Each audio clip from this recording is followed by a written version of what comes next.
Iran से deal पर अमेरिकी राष्ट्रपति डोनाल्ड ट्रंप अड़े हुए हैं। तेहरान से जल्द ही जवाब मिलेगा, डोनाल्ड ट्रंप ने कहा। फ्रांस की मीडिया के इंटरव्यू में ट्रंप ने दावा किया है ईरान के अधिकारी डील करना चाहते हैं। तो अमेरिकी राष्ट्रपति डोनाल्ड ट्रंप का बयान आया सामने कि ईरान के अधिकारी डील करना चाहते हैं और वार्ता को लेकर उन्होंने ये बयान दिया है कि जल्द ही बात हो सकती है। डील पर डोनाल्ड ट्रंप अड़े हुए हैं और इसी को लेकर उनकी तरफ से बयान दिया गया कि तेहरान से जल्द ही जवाब मिलेगा।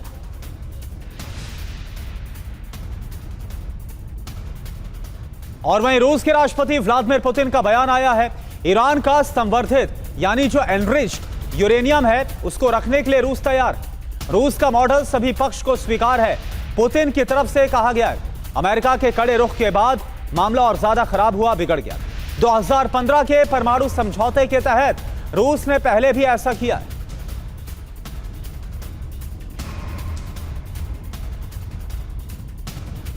तो सवाल यह है कि आखिर जो 14 सूत्रीय प्रस्ताव है वो क्या है और क्या इससे तनाव खत्म होने वाला है। देखिए किन 10 मुद्दों पर बात अटकी है, पहले आप वो जान लीजिए। नंबर 1, न्यूक्लियर प्रोग्राम पर सबसे अंत में हो बात। नंबर 2, सबसे पहले युद्ध को खत्म करने पर वार्ता होनी चाहिए। नंबर 3, सभी मोर्चों पर हमले पहले बंद होने चाहिए। बिल्कुल, और युद्ध जैसे हालात दोबारा ना बनाए अमेरिका, इसको लेकर भी अब बात की जा सकती है। लेबनान में हमले रोके इजराइल, इसको लेकर पहले भी ईरान की तरफ से मांग रखी गई थी। वहीं स्ट्रेट ऑफ हॉर्मुज में अमेरिकी नाकाबंदी पूरी तरह से खत्म हो, यह भी इसमें मुद्दा रखा गया है। इसके अलावा ईरान की जो फ्रीज संपत्तियां हैं पूरे दुनिया भर में, उसको तुरंत ही बहाल किया जाए, रिलीज किया जाए। इसके अलावा ईरान को जंग का मुआवजा मिले, जो ईरान को 40 दिन के युद्ध में नुकसान झेलना पड़ा। ईरान से सभी तरह के जो प्रतिबंध है, सैंक्शंस है, उसे भी अमेरिका हटाए। ईरानी सीमाओं से अमेरिकी फौज हटे, ये भी इस 10 सूत्रीय प्रस्ताव में शामिल किया गया है। लेकिन क्या इसके बाद खत्म हो जाएगा तनाव, ये सवाल है। खबर यह भी है कि जहाजों पर फायरिंग से ईरान भड़क उठा है। फिर हिमाकत की तो मुंहतोड़ जवाब दिया जाएगा, ये ईरान की तरफ से चेतावनी दी गई है। अमेरिकी डिस्ट्रॉयर ने CIWS गन से फायरिंग की है। ईरान के टारगेट पर अमेरिकी शिप और डिस्ट्रॉयर है। IRGC के हवाले से ईरान ऑब्जर्वर ने यह बड़ा दावा किया है कि ईरान के टारगेट पर अब शिप और डिस्ट्रॉयर है। जिस तरीके से फायरिंग की गई है जहाजों पर, उसी को लेकर IRGC की नाराजगी है। ईरान भड़क उठा है और अब तैयारी की जा रही है बदले की कार्रवाई। और एक और बड़ी खबर, होर्मुज में नाकेबंदी से बहुत बड़ा संकट गहरा गया। होर्मुज स्ट्रेट में फंसे 1500 से ज्यादा जहाज। फारस की खाड़ी में 20,000 क्रू मेंबर्स फंसे हुए हैं। UN के मैरीटाइम ऑर्गेनाइजेशन का यह बहुत बड़ा दावा।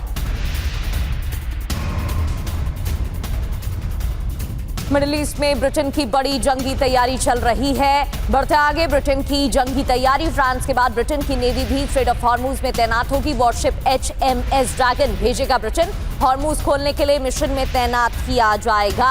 हॉर्मुज स्ट्रेट की सुरक्षा के लिए ही तैनाती की जाएगी। आपको बता दें, इससे पहले स्ट्रेट ऑफ हॉर्मुज खोलने को लेकर बैठक भी की गई थी, जिसमें ब्रिटेन, फ्रांस समेत कई नाटो देश शामिल हुए थे।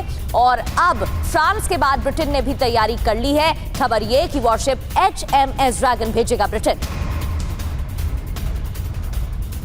तो देखिए आप, अमेरिका ईरान जंग, होर्मुज में नेटो की एंट्री, मिडिल ईस्ट में ब्रिटेन की जंगी तैयारी देखने को मिल रही है। ब्रिटिश वॉरशिप HMS ड्रैगन भेजेगा।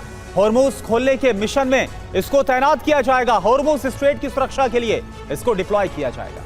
कमर्शियल जहाजों की सुरक्षा की भी तैयारी की जा रही है, लेकिन वॉरशिप की तैनाती क्यों की गई है, अब ये जान लेते हैं। हॉर्मुज के लिए फ्रांस ब्रिटेन ने जॉइंट प्लान तैयार किया है। हॉर्मुज से बारूदी सुरंग को हटाना ही मकसद है और जहाजों की आवाजाही सुनिश्चित इससे की जाएगी।